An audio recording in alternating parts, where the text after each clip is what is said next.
لوگ خدا شیطان ان کو دور سے دیکھ لیتا ہے، انہیں تنگ کرتا ہے، ان کو اذیت دیتا ہے، لیکن ہمارا ایمان ہے خدا کہ وہ بیٹا اور بیٹی آج تاج پہنے ایمانداروں کے درمیان بیٹھے ہیں۔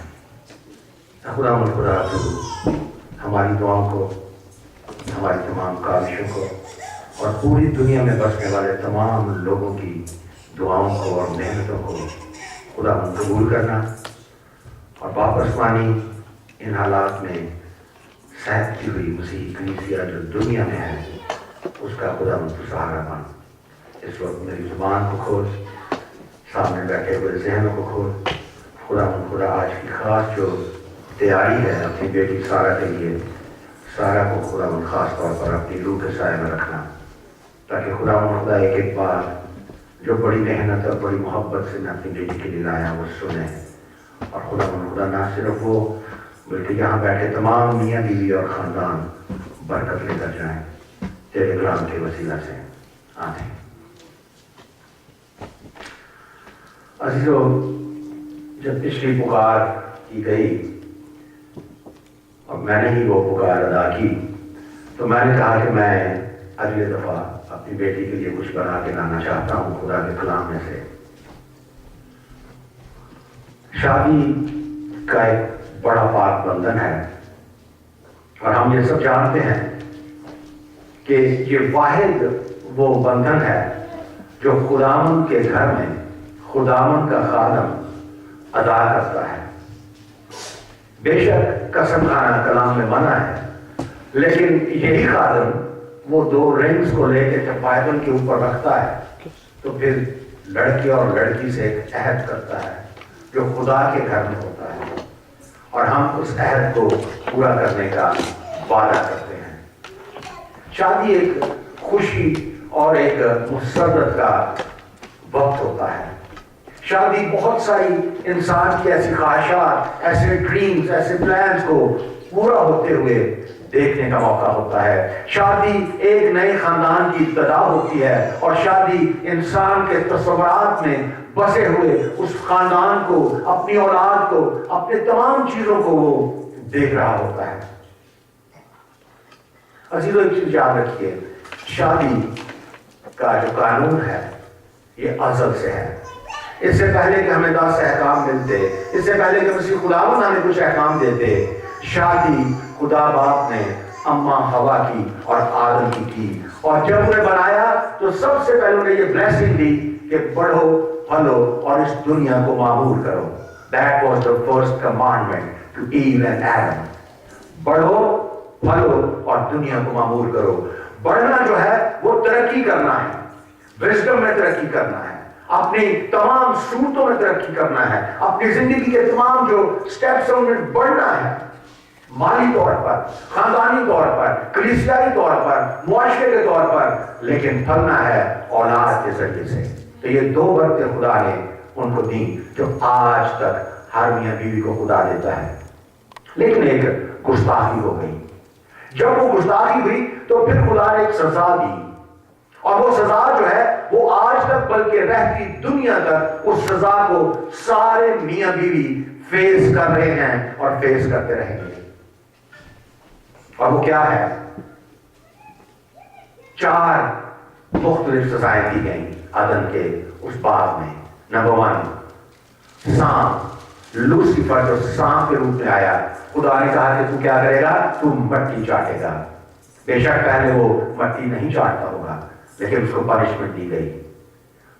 عورت کو کہا کہ تیری رغبت تیرے شوہر کی طرف ہوگی، اب تو ہر وقت اپنے شوہر کا سوچے گی، یہ سزا ہے۔ اور آدم کو کہا گیا کہ تو پسینے کے اور خون کی کمائی کھائے گا، آج بھی ایسا ہے۔ اور اس زمین کو کہا گیا کہ تو لانتی ہوئی، اب تیرے سے اونٹ کٹارے اگیں گے۔ میرا خیال اس سے پہلے نہیں اگیں گے، کیونکہ یہ سزا ہے۔ عزیزو، ہم کلام میں یہ سنتے ہیں کہ جہاں 1 یا 2 میرے نام سے اکٹھے ہوں وہاں میں موجود ہوں گا۔ 2 یا 3 میرے نام سے اکٹھے ہوں میں وہاں موجود ہوں گا۔ جب میاں بیوی ایک رشتے میں بنتے ہیں، جب ایک سے دو ہوتے ہیں، تو اس وقت خدا کا یہ وعدہ پورا ہوتا ہے کہ اب میں تمہارے درمیان موجود ہو جاؤں گا۔ اور اسی لیے کہتے ہیں کہ شادی ایک ٹرائنگل ہے، ایک کونے میں بیوی، ایک کونے میں شوہر، اور اوپر خدا، اور یہ ٹرائنگل جو ہے یہ ایک محبت کا، ایک ہمیشہ دائمی رہنے والے رشتے کی علامت ہے۔ اور میں آگے چل کے آپ کو بتاؤں گا کہ وہ جو ایک اور دو انسان بنتے ہیں، پولوس رسول نے، میرے بھائی بیٹھے ہیں خدا کے خادم، آپ بھی سب جانتے ہیں، پولوس نے اپنے خطوط میں لکھا کہ فلاں گھر کی کلیسیا کو میرا سلام دینا، فلاں گھر کی کلیسیا کو میرا سلام دینا۔ کلیسیا یہ نہیں جو ہم یہاں بیٹھے ہیں، کلیسیا وہ ہے جو ہمارا خاندان ہے۔ اور جب میاں بیوی ایک خاندان کا ارتقا کرتے ہیں تو وہ بیسیکلی ایک چھوٹی سی کلیسیا کو خدا کے سامنے پیش کرتے ہیں۔ اس کلیسیا میں یہ نہیں کہ یہ بیوی ہے اور یہ شوہر ہے، بلکہ اس کلیسیا میں دو انسان ہوتے ہیں، کیونکہ کلیسیا مسیح کی دلہن ہے۔ آپ ایک ایسا، آپ خود دلہن نہیں بننے جا رہی، آپ مسیح کی دلہن بننے جا رہی ہیں، کیونکہ خاندان جب بنتا ہے تو مسیح کی دلہن بنتی ہے۔ یہ مکاشفہ میں لکھا ہے، میں آپ کو بتاؤں گا۔ عزیزو، یہاں پر میں 3 خاندانوں کو لے کے آیا ہوں آج۔ پہلا خاندان اس کا ہے کہ بی آنےسٹ، آپس میں ہمیں ایک دوسرے کے ساتھ آنےسٹ رہنا ہے۔ اس کی مثال ہے حننیہ اور سفیرہ کی۔ خداوند کے کلام میں لکھا ہے، اور ایک شخص حننیہ اور اس کی بیوی سفیرہ نے جائیداد بیچی، اور اس نے اپنی بیوی کے جانتے ہوئے، that was a mutual understanding، اپنی بیوی کے جانتے ہوئے قیمت میں سے کچھ رکھ چھوڑا اور ایک حصہ لا کر رسولوں کے پاؤں میں رکھ دیا۔ اگر آپ پڑھنا چاہیں تو اعمال 5 باب کی پہلی دوسری آیت میں یہ لکھا ہے۔ اب یہاں آپ کو 2 رویے نظر آتے ہیں۔ ایک طرف حننیہ اور سفیرہ کی آپس میں انڈرسٹینڈنگ، وہ مالی طور پہ، وہ تمام اپنے خاندان کے تمام امور میں دونوں ایک دوسرے کو بالکل عزت کرتے ہیں، احترام کرتے ہیں، اور وہ ایک دوسرے کی بات کو مانتے ہیں، ایک دوسرے سے مشورہ کرتے ہیں، جسے آج کل بھی ہم کہتے ہیں کہ پہلے انڈرسٹینڈنگ ہونی چاہیے۔ ان میں بہت انڈرسٹینڈنگ تھی، لیکن ان میں ایک چیز کی کمی تھی، ان دونوں کی انڈرسٹینڈنگ میں، ان دونوں کی زندگی میں خدا نہیں تھا۔ اور پھر کیا ہوا؟ جب وہ رسولوں کے پاس آئے تو وہ دونوں اس دنیا میں نہ رہے۔ آپس کی انڈرسٹینڈنگ اور خدا نہیں ہے اس میں۔ دوسرا میں آپ کو ایگزامپل دوں گا، ابراہیم اور سارہ کی۔ بہت پیاری کہانی ہے، اور یہ سارہ آپ کے لیے بیٹا، سارہ اور آئزک کے لیے ہے۔ ہم یہ کہتے ہیں کہ ابراہیم ایمانداروں کا باپ تھا۔ ہم نے کبھی سارہ کے اوپر سوچا نہیں، لیکن آج میں آپ کے سامنے سارہ کو پیش کرنا چاہتا ہوں۔ فیتھفلنس، ایماندار، تابع دار، سدا جڑ کے رہنے والی عورت۔ سارہ کوئی غریب عورت نہیں تھی، سارہ ایک امیر خاندان سے اس کا تعلق تھا، سارہ ایک خوبصورت عورت تھی، سارہ پیسے والی عورت تھی، سارہ ایک عام عورت نہیں تھی۔ لیکن جب وہ ابراہیم کی بیوی بنتی ہے اور ابراہیم کو خداوند یہ کہتا ہے کہ میں تجھے اولاد دوں گا، اور ایسی اولاد دوں گا کہ وہ سمندر کی ریت اور آسمان کے ستاروں کی مانند ہوگی، تو سارہ سنتی ہے، ابراہیم اس کو بتاتا ہے، اور سارہ سوچتی ہے کہ اچھا ایسا ہوگا، بڑی خوش ہوتی ہے۔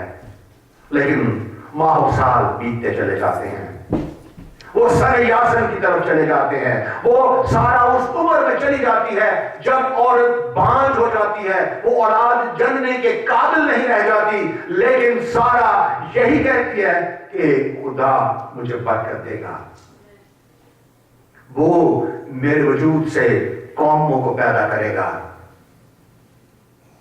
ہر نسل میرے شوہر کو مبارک کہا کرے گی۔ اور اس کے ارد گرد جو لوگ تھے وہ سنا کرتے تھے، ہنسا کرتے تھے، کہتے ہوں گے مائندہ دماغ خراب ہو گیا ہے، 70 سال کی ہو گئی ہے، کہتے میں نے اولاد رہے گی، یہ کیسی باتیں کرتی ہے؟ لیکن وہ ڈری نہیں، وہ شرمندہ نہیں ہوئی. اور میں آپ کو بتا دوں کہ سارا اپنے شوہر کو کہا کیا کرتی تھی. کلام میں لکھا ہے اور اگلے زمانہ میں خدا پر امید رکھنے والی مقدس عورتیں، عام عورتیں نہیں، خدا پر امید رکھنے والی مقدس عورتیں اپنے آپ کو اسی طرح سنوارتی اور اپنے اپنے شوہر کے تابع رہتی. چنانچہ سارا ابراہیم کے حکم میں رہتی اور اسے خداوند کہتی. Now there is a difference between two groups.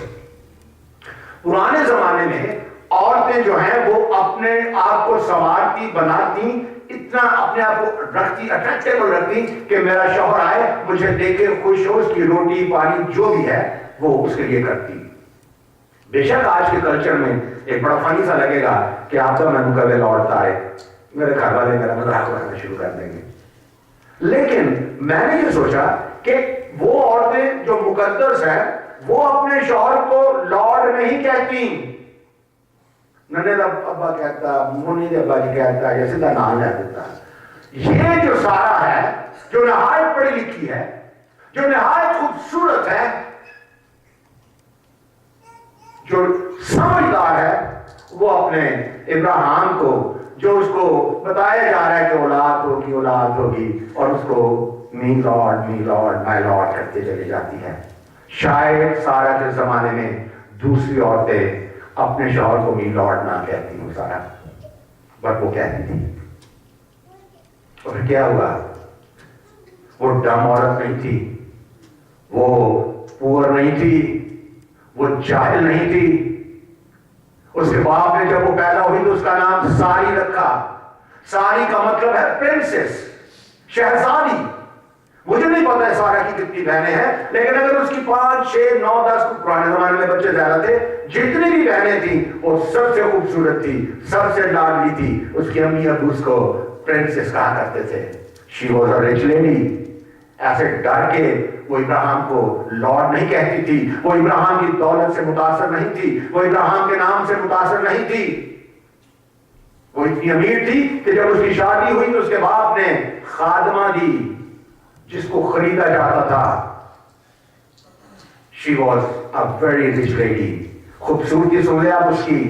جب یہ دونوں مصر میں جاتے ہیں، سارا 65 سال کی عورت ہے. 65 سال میں بہت کم لوگ یہاں بیٹھے ہوں گے، میں بھی نہیں آ گیا.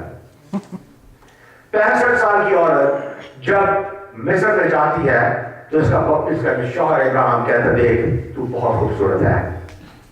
اور یہ جو لوگ ہیں مصری، ان کو عادت ہے خوبصورت چیزیں اکٹھی کر کر کے یہ بادشاہ کے دربار میں، کوئی خوبصورت گھوڑے مل گئے تو بادشاہ کے دربار میں، اگر کوئی اچھے بیواجات ملتے ہیں تو بادشاہ کے دربار میں، اچھے غلام تگڑے تگڑے ملتے ہیں تو بادشاہ کے دربار میں. کیونکہ ان کو یہ تھا کہ فرعون خدا ہے اور تمام اچھی مخلوقات، تمام اچھی چیزیں فرعون کے دربار میں ہونی چاہیے. ابراہیم کو پتا تھا. اس نے کہا تو بڑی خوبصورت ہے، یہ تجھے چھین لیں گے، اور جب انہیں پتا چلے گا کہ میں تیرا شوہر ہوں تو یہ مجھے مار بھی دیں گے، تو مجھے بھائی کہنا. بے شک وہ کزن برادرز بھی تھے. ابھی تو ایسا ہی ہوا. اس 65 سال کی بوڑھی عورت کی خوبصورتی نے اس شہر کے جو نگہبان تھے وہ اس کو دیکھ کر چونک گئے اور چھین کے بادشاہ کے پاس لے گئے. بے شک وہ وہاں بچی رہی. یہ تھی وہ سارا جو اپنے شوہر کو عزت دیتی تھی، اپنے شوہر کے ساتھ وفادار رہی. اور یہ نہیں کہ صرف ابراہیم وفادار ایمانداروں کا باپ ہے، بلکہ سارا ایمانداروں کی ماں بھی بن گئی.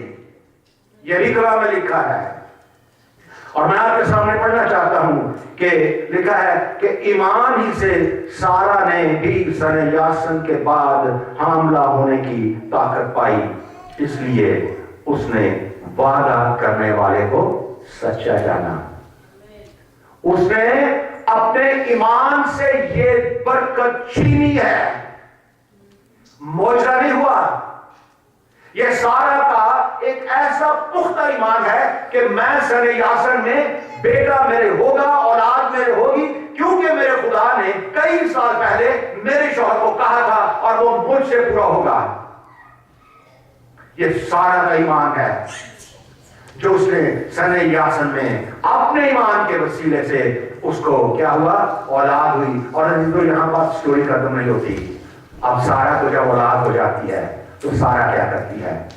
کلام میں لکھا ہے، آپ پڑھنا چاہیں تو پیدائش کی بات پیچھے آئے تو پڑھ لیجیے گا. ایک ایک آیت جو میں پڑھ رہا ہوں یہ کلام میں لکھی، میرے پاس لکھی ہے، وقت کی کمی ہے میں اس لیے آگے چلتا جا رہا ہوں. لکھا ہے یہاں پر، اور سارا نے کہا، غور سے سنیے گا، اور سارا نے کہا خدا نے مجھے ہنسایا ہے اور سب ہنسنے والے میرے ساتھ اور سب سننے والے میرے ساتھ ہنسیں. وہ لوگ جب سارا یہ کہا کرتی تھی، جب اس کو بیٹا پیدا ہوا تو سارا بانجھ پن سے آگے نکل چکی تھی، اور اس کی جوانی پر اس پر ہنسنے والے لوگ، اس کے رشتہ دار، قرابتی، ملنے والے عزیز لوگ جو اس پر ہنستے تھے، جب سارا کو خدا نے بیٹا دیا تو کیا کہتی ہے؟ اب خدا نے مجھے ہنسایا ہے. اور کہتی ہے کہ تم جو مجھ پر ہنستے تھے اب تم بھی ہنسو. ایماندار بیوی. میں جو نہیں کلام کا حصہ پڑھ سکا بیٹا آپ کہتے ہوئے پڑھیے گا، وہ ہے امثال 31 باب کی 10 سے 31 آیت تک. نیکوکار بیوی مرجان کی مانند ہے. اتنی تعریفیں لکھی ہے سلیمان بادشاہ نے. سارا ایک فیتھفل بیوی تھی. اس نے اپنے شوہر کے کہے ہوئے الفاظ کو رد نہیں کیا. اس نے اپنے شوہر کی کہی ہوئی باتوں کو خدا کے سامنے رکھا. معاشرہ، دنیا، عزیز تمام اس پر ہنستے رہے، لیکن وہ کانسٹنٹ رہی اور اس نے کہا کہ خداوند تو میرے شوہر کی کہی بات کو پورا کرے گا. اور ایسا ہوا، کیونکہ نیکوکار بیوی بہت بہت بہت بڑی برکت ہوتی ہے. تیسرا جوڑا میں آپ کے سامنے لے کے آنا چاہتا ہوں، وہ ہے ہوسایا اور گومر کا جوڑا. لیکن اس سے پہلے میں آپ کو ایک چیز بتا دوں، دو چیزیں ضرور یاد رکھیے گا. بیٹا میں نے آپ کے لیے بڑا ٹائم لگایا اس کے لیے. Try to understand now. عزیزوں، پرانے عہد نامہ میں خدا اسرائیل کو کیا کہتا ہے؟ تو میری بیوی ہے. آیت میں پڑھتا ہوں، انگلش کی بائبل ہے کسی کے پاس؟ ذرا پلیز نکال لیجیے. جرمایا چیپٹر 3 ورس 14 پڑھ لیجیے. یرمیا 3 باب کی 14 آیت. کیونکہ انگلش میں ہسبینڈ ہے، اردو میں مالک ہے. مزہ نہیں آتا جب تک اس کانٹیکٹ کو پڑھا نہ جائے. ٹرانسلیشن میں کچھ گڑبڑ آ جاتی ہے، میں دیکھتا ہوں اس کو. میں کہہ رہا ہوں آپ انگلش میں پڑھیں تاکہ ہم اس کو دیکھ سکیں. اردو میں کیا لکھا میں پڑھتا ہوں آپ کے لیے. خداوند فرماتا ہے، اے برگشتہ بچوں، جبکہ انگلش میں پیپل ہے، یہاں پر بچے نہیں، لوگو. اے برگشتہ لوگو واپس آؤ. اے برگشتہ لوگو اسرائیل کو کہتا ہے واپس آؤ، کیونکہ میں خود تمہارا مالک ہوں. مالک نہیں، انگلش میں ہسبینڈ لکھا ہے کہ میں تمہارا ہسبینڈ ہوں، اور میں تم کو ہر ایک شہر میں سے ایک اور ہر ایک گھرانے میں سے 2 لے کر صہیون میں لاؤں گا.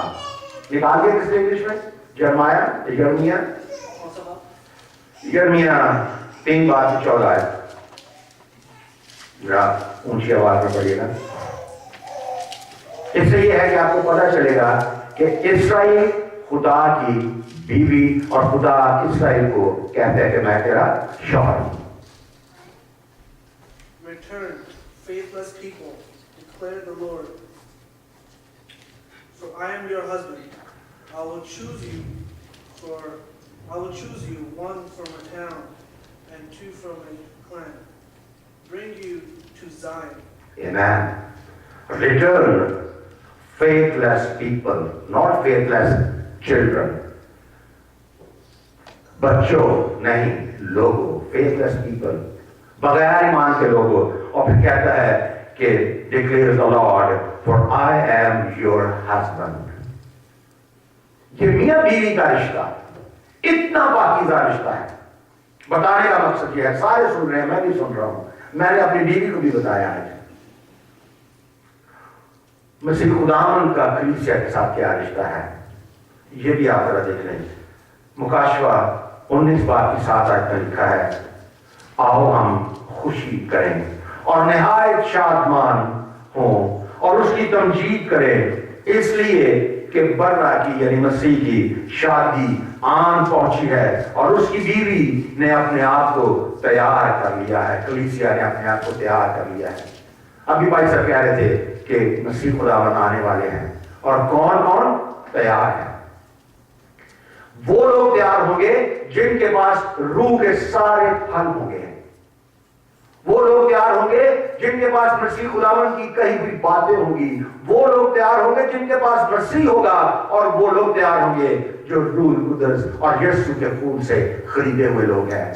ان کے ساتھ مسیح کی شادی ہوئی ہے، مسیح ان کا شوہر ہے، خدا اسرائیل کا شوہر ہے۔ اور یہاں جو میں نے ابھی آپ کے سامنے بتانا ہے، آخری بات ہے کہ یہ جو ہوسیا اور گومر کی سٹوری ہے، یہ خدا یہ واضح کرتا ہے، اور اگر آپ پڑھنا چاہیں تو ہوسیا کی 11ویں باب میں آپ کو 2-3 اور ریفرنس ملیں گے جہاں خدا کہتا ہے کہ میں تمہارا باپ شوہر ہوں۔ خدا اسرائیل قوم کو یہ بتانا چاہتا ہے کہ تم جتنے بھی گناہ گار ہو، جتنے بھی گناہ تمہارے اندر ہیں، یہ جو گومر ہے یہ کوئی اچھی عورت نہیں ہے، یہ تمام در برائی کے ساتھ اس دنیا میں رہتی ہے، بدنام ہے، لیکن خدا اپنے نبی کو کہتا ہے کہ تجھ سے جا کے شادی کر لے، اور کہتا ہے کہ میں جیسا تو اس کو قبول کرے گا ایسا میں اپنی بہو کو، اپنی بیوی کو قبول کروں گا جو اسرائیل قوم ہے۔ عزیزو یاد رکھیے گا، خدا کے کلام میں جس نے گناہ کیا، جس خدا کے بندے نے غلطی کی، خدا نے اوپنلی وہ لکھی۔ داؤد نے جو کیا آپ سے چھپا ہوا نہیں، لیکن داؤد کے ساتھ وعدہ کیا کہ تیرے تخت پر ہمیشہ کوئی نہ کوئی تیری طرف سے بیٹھا رہے گا، اور مسیح خدا تیرے تخت سے آئے گا۔ داؤد کے گناہ آپ کو یاد نہیں کرانا چاہتا۔ پترس کی سن لیں، پترس جس کو مسیح خداوند نے کہا کہ تجھے میں جنت کی چابیاں دوں گا، اتنا بڑا اختیار میں تجھے دوں گا، لیکن وہ مرغ کے اذان دینے سے پہلے 3 دفعہ انکار کر چکا ہے۔ مسیح نے کہا چھوٹے سے چھوٹا گناہ اور بڑے سے بڑا گناہ، اس میں فرق کوئی نہیں ہے۔ یونہ نے انکار کر دیا، میں خدا تیری خدمت نہیں کرتا، خدا اس کو کیسے عجیب طریقے سے لے کے آیا۔ بہت سی مثالیں ہیں، لوگ منکر ہوئے خدا سے۔ خدا یہ بتانا چاہتا ہے مجھے اور آپ کو کہ اے طارق، اے سارا، اے آئزک، اے آبدہ، تم زندگی کے کتنے بڑے گناہ گار کیوں نہ ہو، کوئی بھی گناہ تم نے کیوں نہ کیا ہو، یاد رکھنا میں تمہارا شوہر ہوں، میں تمہارا باپ ہوں، اور میں تمہیں بچاؤں گا، اور میں تمہیں چھوڑوں گا نہیں، کیونکہ مجھ سے تم وابستہ ہو، اور میں نے تمہاری شبیہ کو اپنے ہاتھ کی ہتھیلیوں پہ بنا رکھا ہے۔ میں نے تمہارے لیے اپنے معصوم بیٹے کو دیا تاکہ وہ جائے تمہارے لیے اپنی جان کا کفارہ دے، وہ جو گناہ سے ناآشنا ہے تمہارے سارے گناہ اٹھا کے اپنے کندھے پہ ڈالے، اور پھر تمہیں اس جگہ میں پہنچا دے جہاں وہ آج میرے اور آپ کے لیے گھر تیار کرتا ہے۔ ہمارے لیے وہ جان دینے کے بعد still Jesus is busy right now۔ خدا میاں بیوی کے رشتے میں سبق دیتا ہے کہ تم جتنے مرضی مجھ سے دور ہو جاؤ، میں تمہارے ساتھ ہوں۔ عزیزو آپ یاد رکھیے کہ یہ شادی کا بندھن بہت بہت قیمتی بندھن ہے۔ ہم بعض اوقات سوچتے ہیں کہ ہم کیوں معاف کریں، گھر میں شادی کے بعد تلخیاں آ جاتی ہیں، بیٹا سننا غور سے، تلخیاں آ جاتی ہیں۔